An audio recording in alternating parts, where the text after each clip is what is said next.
Hey everyone, Maze here, bringing you episode 7 of Waking the Sleeping Demon, my DePaul Dynasty. This will be the end of season 1 in my DePaul Dynasty, and we're going to just go through the NCAA tournament. As you know, this dynasty includes real players and real recruits. Many of the top teams in the NCAA tournament feature real players on their roster. As you're looking here, teams like Maryland, Louisville, Gonzaga, Duke, Virginia, and Oklahoma, all with real players on their roster. That's just one region. About 30 team rosters in total include real players. So what we're going to do is simulate through each round of the NCAA tournament, highlighting some of the best games each day, looking at some of the upsets. Then we'll look at the Final Four and we'll watch the national championship game. And that'll be the end of season 1. Next episode will be a look at the offseason for DePaul, an important offseason for the DePaul Blue Demons. But this episode, all about March Madness. So let's get going. So we are on Thursday, March 16th, 2022. Looking at the games grid, here are your Thursday games. Some really nice games, some great matchups. You have some blue bloods, Michigan State, North Carolina in a 5-12, a Duke, Virginia, an ACC first round matchup, the 6-11. So we've got some great matchups. What we're going to do, just simulate through, and then we'll see what we have on the other side and highlight a couple games.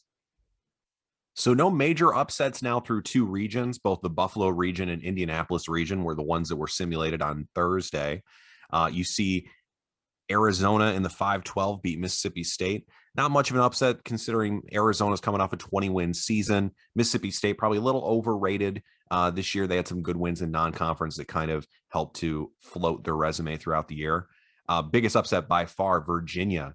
A 79-75 win over Duke, a great game. Looks like also the closest first round game. Let's go ahead and take a look at this one. Story in this one looks to be Paolo Banchero going down with foul trouble, only plays 8 minutes in this game. In those 8 minutes, 5 fouls and otherwise 5 points and a block. This is his last game as a Blue Devil. He'll be going to the NBA draft along with Trevor Keels, who's been good for 20 points a night and was good for 20 in this one. 26 and 4 assists on the season. Keels, the freshman, he's been fantastic, has stepped up when Duke has needed it. They got some good performances off the bench, including from the West Virginia transfer, Theo John, who's averaging about 5 points a game in a reserve spot. But in this one, having to play more with Banchero out at 8 points, 5 rebounds, and 2 blocks. AJ Griffin, a nice game too, 10 points off the bench. He's coming back next year. Overall disappointment for Duke to lose in the first round. Mike Krzyzewski's final game, a loss to Tony Bennett. And the pack line moving on. 79-75, good win for the 11 seed Virginia Cavaliers, coming off a rough season in which they couldn't create a lot of offense, but got enough in this one to beat Duke. Good performance in round 1 from Memphis. This is a team I haven't highlighted, but most of their roster has been updated. A 90-77 win over Eastern Illinois. Let's go ahead and just take a quick look at this one, highlighting some of the players that are included on this roster, including the Miami transfer, Earl Timberlake. He's been averaging 4 a game, but is now in the starting lineup and has been much better. The Lawson brothers. One is redshirted, and the other, Chandler Lawson, is in the starting lineup as well. The freshman big man, Ayomide, starting over Musa Cisse. Musa Cisse with 4 points and 2 rebounds in this game. But the big performance, and he's been a leading scorer, he's Memphis's returning leading scorer, is Landers Noli, the second. 16 points on average. He had 21 in this one against the Panthers. A great game. 4 of the starters go for double digits. The only one that didn't, Ayomide, who had 8 points. Kind of surprised to see Alex Lomax come off the bench in this one. He played 14 minutes, had 10 points. So nice overall performance for Memphis in this one in a first round game. There's someone that I think could make a bit of a run in the tournament if given a chance here. Big East with a first round win. Georgetown, a 98-84 win over Marshall. That will also be Dan D'Antoni's last game in charge of the Thundering Herd. He's retiring after this year. The 1 seed Jayhawks, Kansas, a 96-74 win. They're going to take on Alabama. That's going to be a tough second round matchup there. And good for North Carolina, a 14-point win over Michigan State. I know Michigan State was thinking of putting the Tar Heels on upset alert, but Hubert Davis in year 1 wins a tournament game, moving on in the second round to take on Bob Huggins' team, West Virginia. More Big East action on day 2. You're going to have 4 Big East teams the Villanova-UConn matchup, but also teams in the 8-9, Butler and St. John's both playing today. Some other big games I'll be watching, the 6-11 Wichita State Cincinnati, two mid-majors, two teams from the AAC I both think can make runs if the bracket sets up their way. So it was a good day one, not a lot of upsets. This happens occasionally where you'll see one day without the chaos and the madness of March, and day two brings the madness. Let's see if things continue to go chalk or if we get some upsets here in day two. And St. John's, a 91-82 win over Brigham Young. BYU, a loss there. You see Pasha Alexander leading the way, another 20-plus point effort for him. He's been great all year.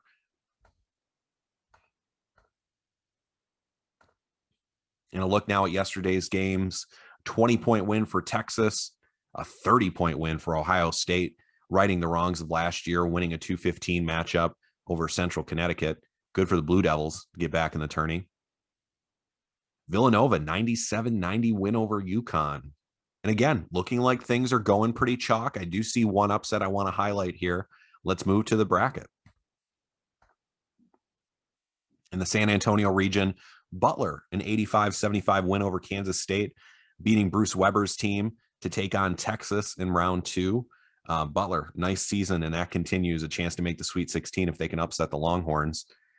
Biggest upset of the tournament, a 13 seed, Elon, their first appearance in the NCAA tournament, and they get a win over Boise State, 66-55. Good for Elon. They now take on San Diego State in round two, Brian Dutcher's team, a 5-point win over SMU. Elsewhere in the South region, Ohio State will be taking on Florida State. Florida State, a very big win, 15 points over Tennessee. And in the bottom of that bracket, very interested to see how this one shakes out. Kentucky taking on Villanova. That should be a great matchup and one we'll definitely highlight in the next round here.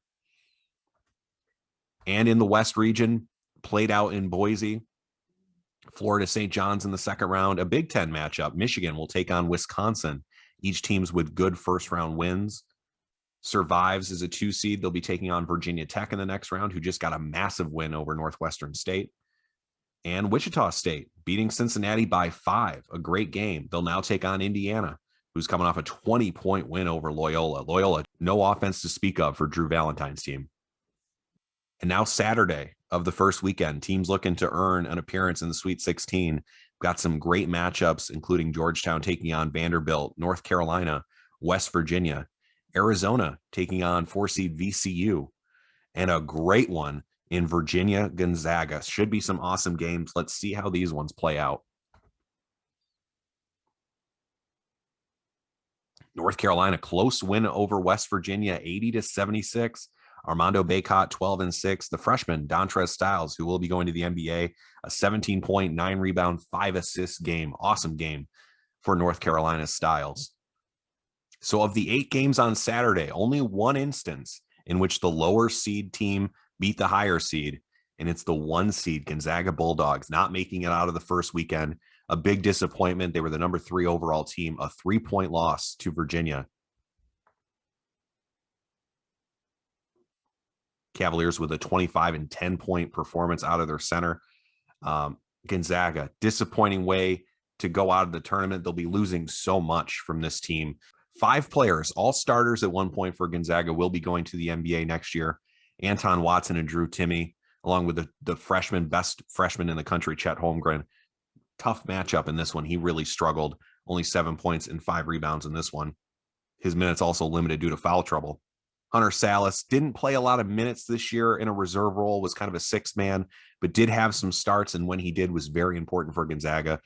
And the Iowa State transfer, Rasir Bolton. All 5 going to the NBA. So next year, Nemhard and Nolan Hickman will be running the show for Gonzaga.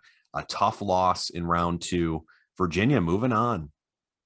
And on Sunday, to finalize the Sweet 16 matchups, some great games, including Villanova, Kentucky, Michigan, Wisconsin, Wichita State, Indiana.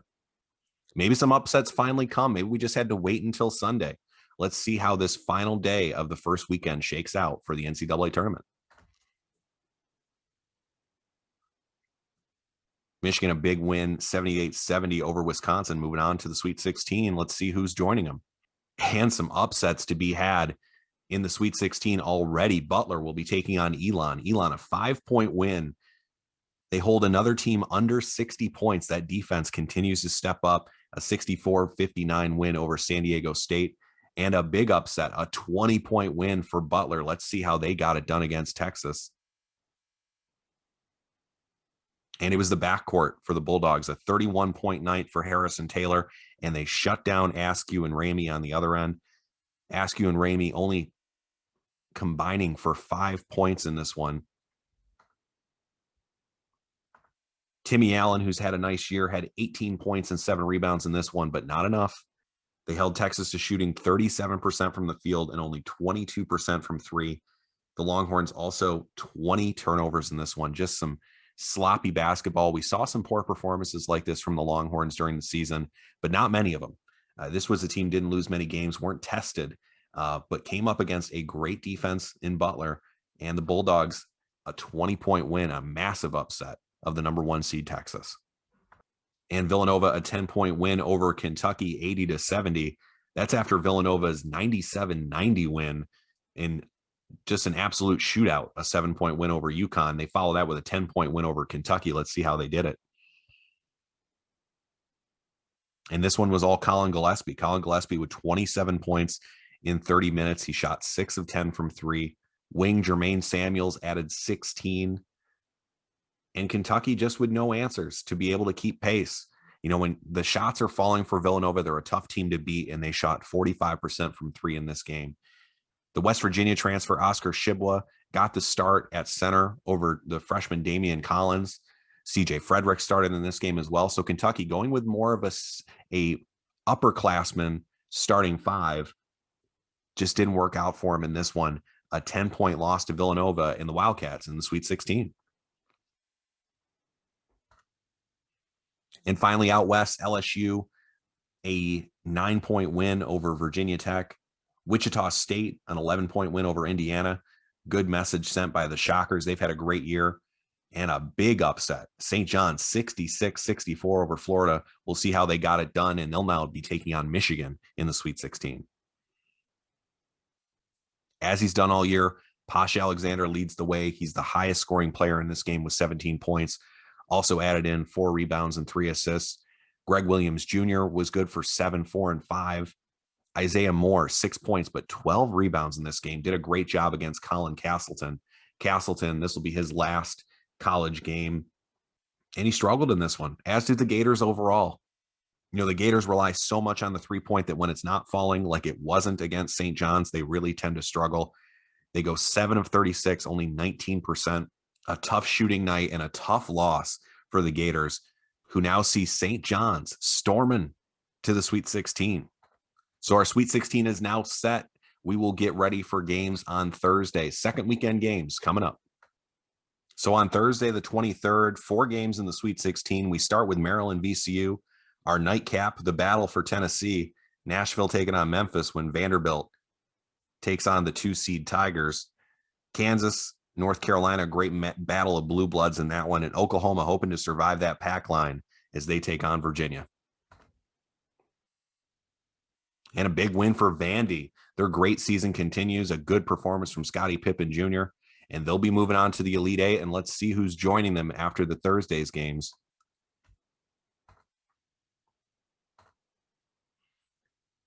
And in the Buffalo region, we'll have the 1-seed Maryland Terrapins taking on the 11-seed Virginia. Virginia playing their best basketball right now, a 77-51 win over Oklahoma. Elijah Harkless and Tanner Groves couldn't get it done for the Sooners as they go down in the Sweet 16 to Virginia. Virginia now just hoping to keep the upsets going. They'll take on the number 1 overall seed Maryland on Saturday. And a 1 versus 3 seed in Indianapolis. Kansas with a 5-point win over North Carolina. Looks like this was a great game. Let's take a quick look at this one. Ochai Agbaji with a massive performance against North Carolina. 36 points, 11 rebounds, 5 assists. In 37 minutes, he was the best player in this game and gets Kansas to the Elite Eight. Some great performances from North Carolina. Armando Bacot, a little disappointing, only 7 and 4, but Dontrez Styles, the freshman that'll be moving on to the NBA next year with 19 and 11. He also added 5 steals in this one. DeMarco Dunn, only 4 points and 5 rebounds. Brady Manick, 12 points off the bench. His offense has been important all year for North Carolina. But Kansas, just a great overall performance, including a good game from Joseph Youssefu. And the Jayhawks moving on to the Elite Eight. And in San Antonio, an 8-point win for Butler. So there is a Big East team in the Elite Eight, but maybe not the one you would expect. Instead, Villanova loses by 5, and the Bulldogs move on. So now Butler, Ohio State, an all-Ohio matchup in San Antonio, the 2-9 matchup. Buckeyes definitely favored heavily in that one, especially after a 71-66 win over Villanova. Bench player Ron Hamilton was your player of the game for Ohio State. But they got great performances out of Dwayne Washington Jr. and E.J. Liddell. And Colin Gillespie, his last game as a Wildcat, 14 point, 3 rebound, 5 assists, a good game for him. Villanova bounced out of the tournament by Ohio State. The Buckeyes looking for an opportunity to punch their ticket to the Final Four.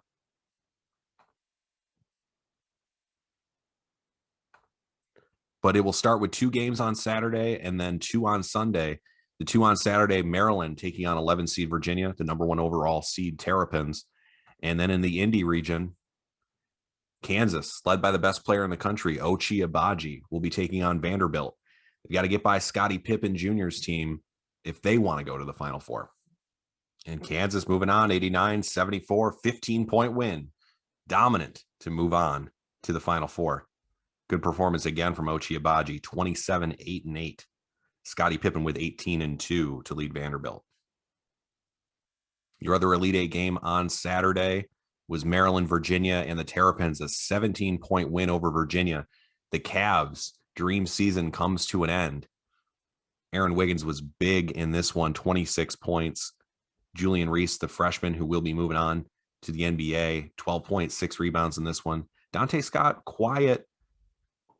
He's had a great year, but only 4 points and 3 rebounds in this game. Only played 17 minutes. The Georgetown transfer, Kudus Wahab, he's been in and out of the lineup for them, played 12 minutes. Looked to be 12 important minutes defensively, especially when you're taking on a team like Virginia. Fats Russell not starting in this game. Looks like he got himself into some foul trouble. He's been important offensively for Maryland. And if they want to beat Kansas, they're going to need big performances out of guys like Fats Russell, Eric Ayala, and Aaron Wiggins. They got a good one from Wiggins, but if you want to play now against Kansas, you're going to need a little more than just Wiggins, I suspect, to move on to the championship game. So who will be joining Maryland and Kansas in the Final Four? Let's find out. If it can be 2 Big Ten teams, maybe we get a Big East team, Butler, into the mix. Or what about the Shockers of Wichita State? Let's find out. Michigan, a 5-point win over Wichita State. They'll be going to the Final Four, 75-70. Dominant performance for Ohio State, a 23-point win over Butler, but a great game for Michigan, 75-70 over Wichita State. Good game for Hunter Dickinson. He had 15 and 14. Caleb Houston again off the bench adds 8. And Zeb Jackson continuing to share point guard minutes with Dante Jones. He was good for 10 points in this one. Michigan holds on 75-70. Big story in this one looks to be the rebound advantage. Michigan, 11 more rebounds than Wichita State. Hunter Dickinson was big in this one, and he leads the Wolverines back to the Final Four. Kansas, Maryland, and then a Big Ten matchup, Michigan, Ohio State. A quick look at this game preview. Brandon Johns, your leading scorer, but multiple scorers in double digits for Michigan. 2022 Final Four taking place in New Orleans.